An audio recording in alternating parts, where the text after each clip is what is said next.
Hello, welcome to part 2 of my series teaching chess fundamentals. My first episode, I didn't really have a plan, I just kind of played a game, saw what happened, said whatever I wanted to, and I had a ton of fun, and hopefully you learned something. But I think going forward, I'm going to try to keep this a little more structured.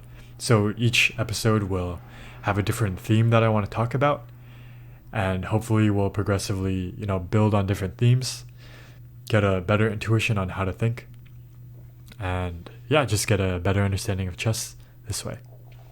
So this episode, I'm going to focus on a really, really important aspect of chess, which is piece development.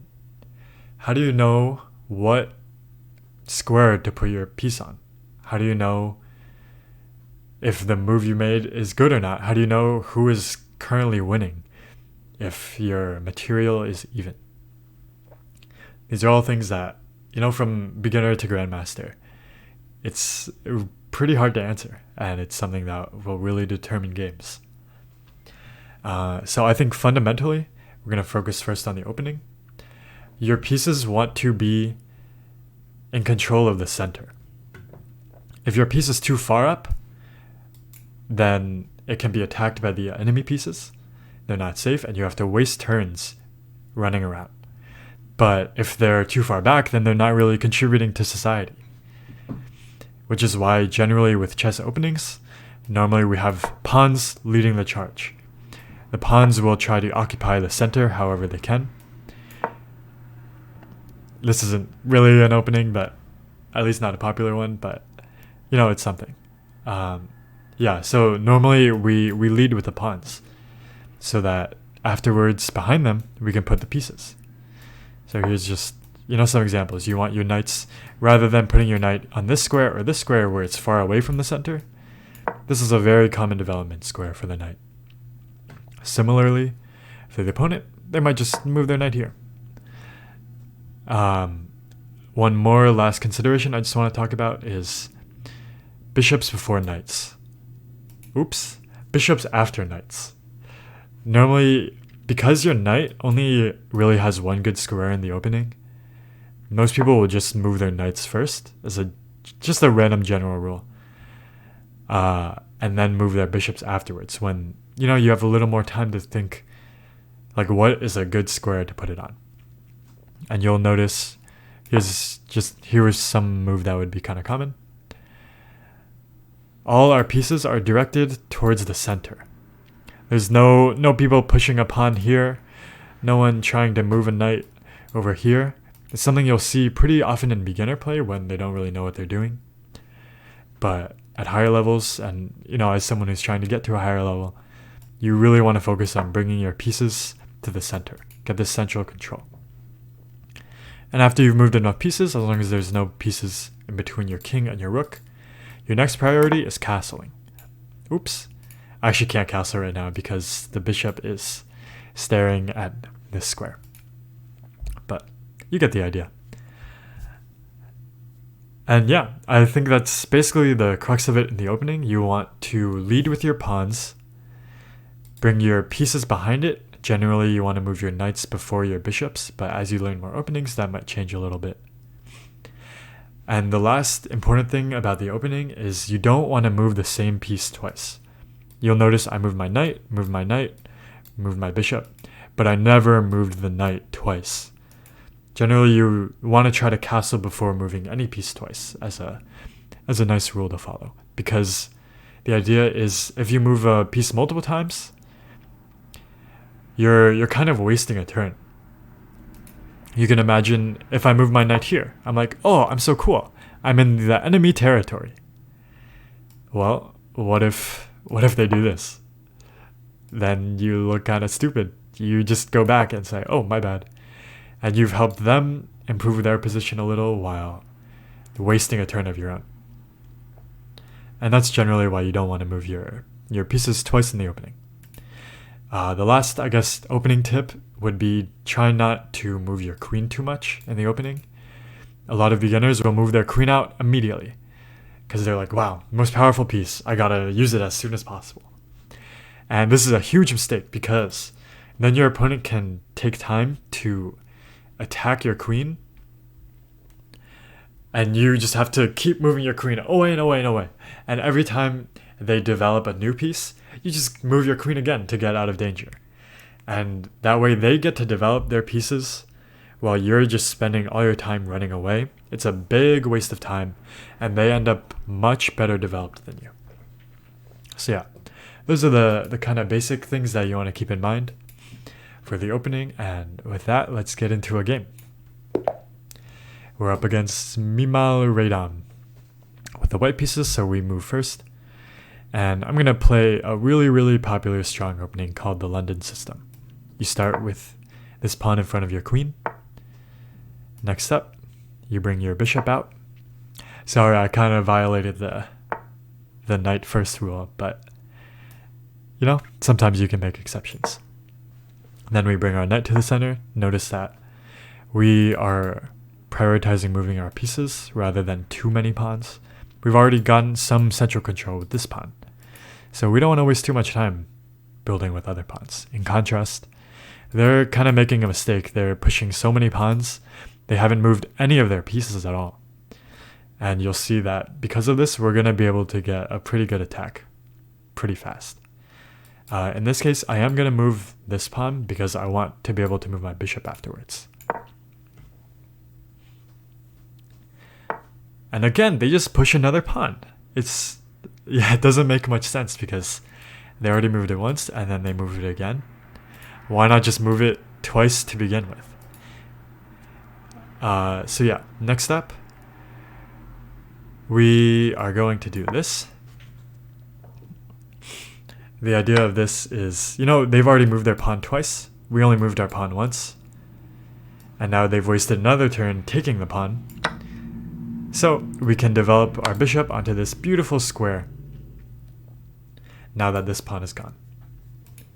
Okay, they put us into check now. And we don't want to move our king because if we move our king, then we're not allowed to castle. Castle is super important. It keeps your king safe and lets your rook into the game. So instead, we're going to block. So let's block the check with our knight. If they take our knight, then we'll just take with the pawn. No biggie.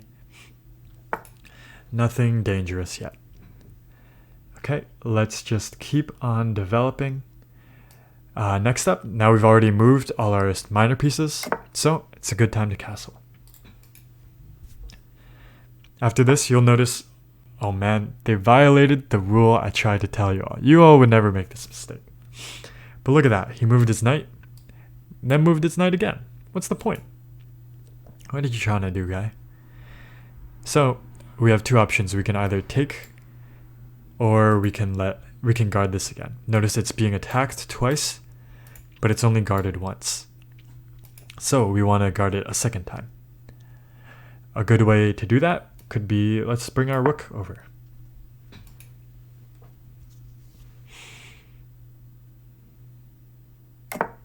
Okay, they finally castle. Good for them. Now, let's say we already have our pieces in, pretty good positions.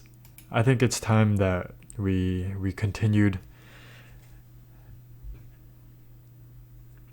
You know what? I'm going to bring my queen over here. And the idea is, now the bishop is under attack, so, okay. Very fearless. Well, the other idea is, first I wanted to attack their bishop. They guarded the bishop, so I can't take it anymore. But you'll notice that now we have two attackers on this pawn, only one defender. And the king is in this line too. So, let's take this boy. They'll take with their bishop. And then we can take with our queen. And look how dangerous we are. Okay. The king is forced to run away.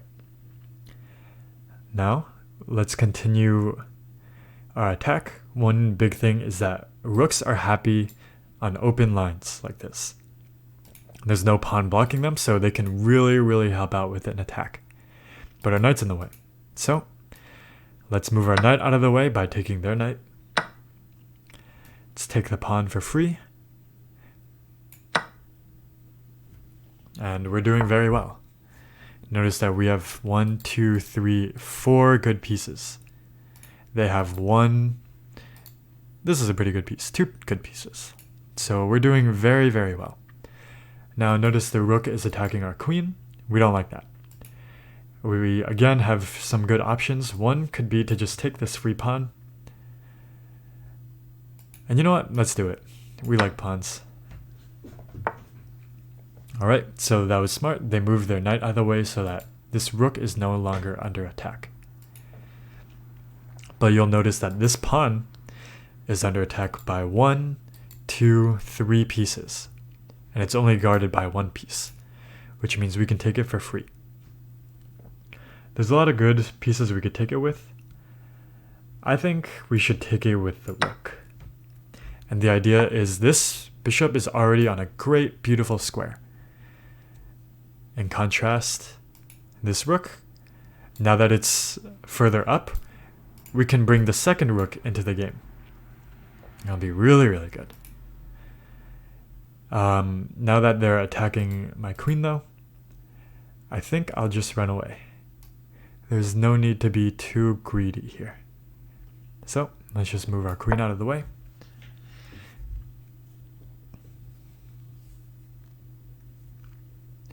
And see what they want to do. If they don't do anything dangerous. Oh, come on. Disappointing. Yeah, so that rook was guarded by our bishop. This is probably a mistake you'll see a lot in the lower ranks. They just didn't notice that the rook was defended, so we got a free win. But you'll notice that throughout the opening, we were definitely winning. And it all really came down to how they moved 3 pawns in a row while we first moved out 2 pieces. They moved 4 pawns in a row. And it let us, look at this. We have 1, 2, 3 pieces in the middle when they have nothing.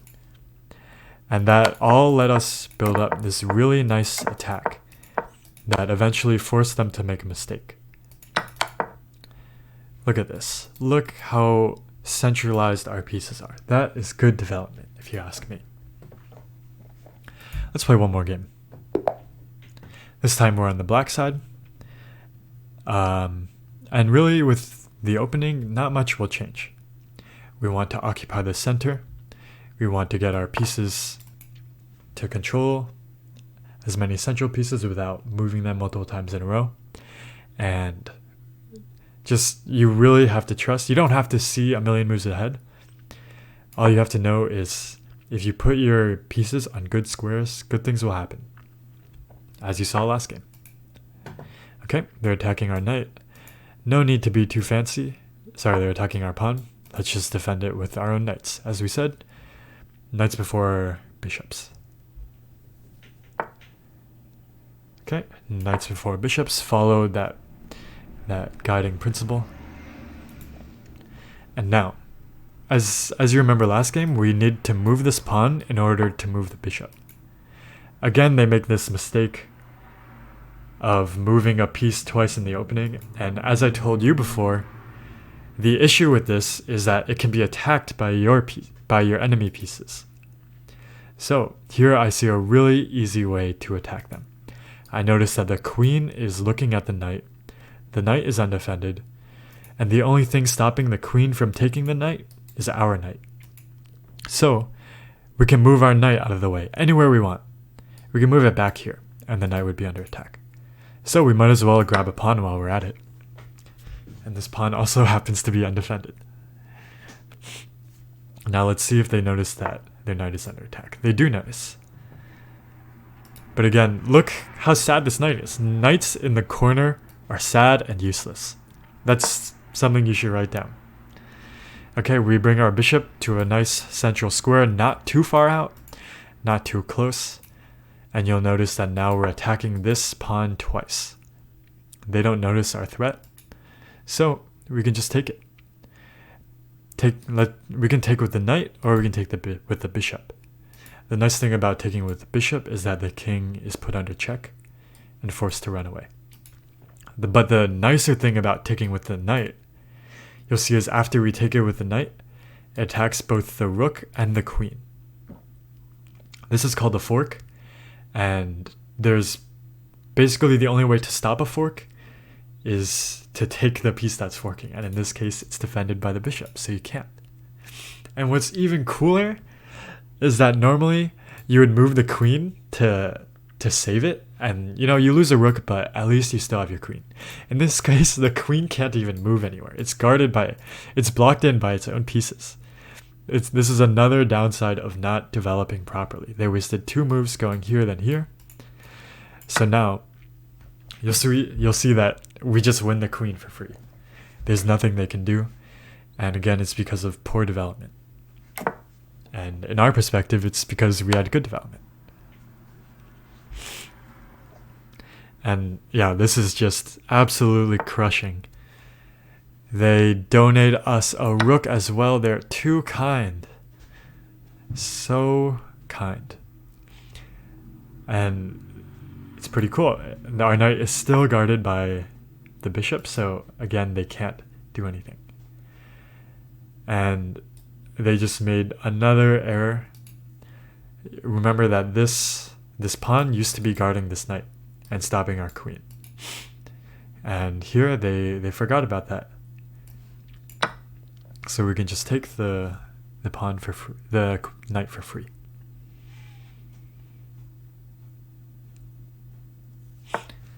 Okay, the king tries to run away, but truly, sorry king, it's futile. So first, let's give it a check. The king can either run to this square or this square. If it runs to this square, it's going to lose very, very fast. Okay, it made the right move. Good idea, king. Let's see. Honestly, I don't see a very quick checkmate. But we really don't have to rush. Instead, let's just try to bring more pieces into the game. We want our bishop to start attacking. So we move up the pawn. And, even though we're winning by so much, there's really no need to rush. Let's just be slow, confident, and the win will come. You'll notice that I'm not even thinking any moves ahead. I'm just playing moves that look good, and it works out. Okay, let's see. Now we really, really would love to get our queen here. Or here. Somewhere to check the king and force it basically into checkmate. So instead of rushing, we just want to move our queen up one because that pawn was in the way. Up one more time, and that's checkmate. You'll notice that the only way for the king to escape any of these back squares and the queen's attack is to run forward. But our bishop's here. So yeah, nice, easy, clean checkmate. You'll see 0 mistakes, 0 blunders. Computer liked our play. And we really didn't think ahead at all. We just put our pieces on good squares and the rest followed. I hope you enjoyed, and stay tuned next time. I will probably be talking about counting pieces.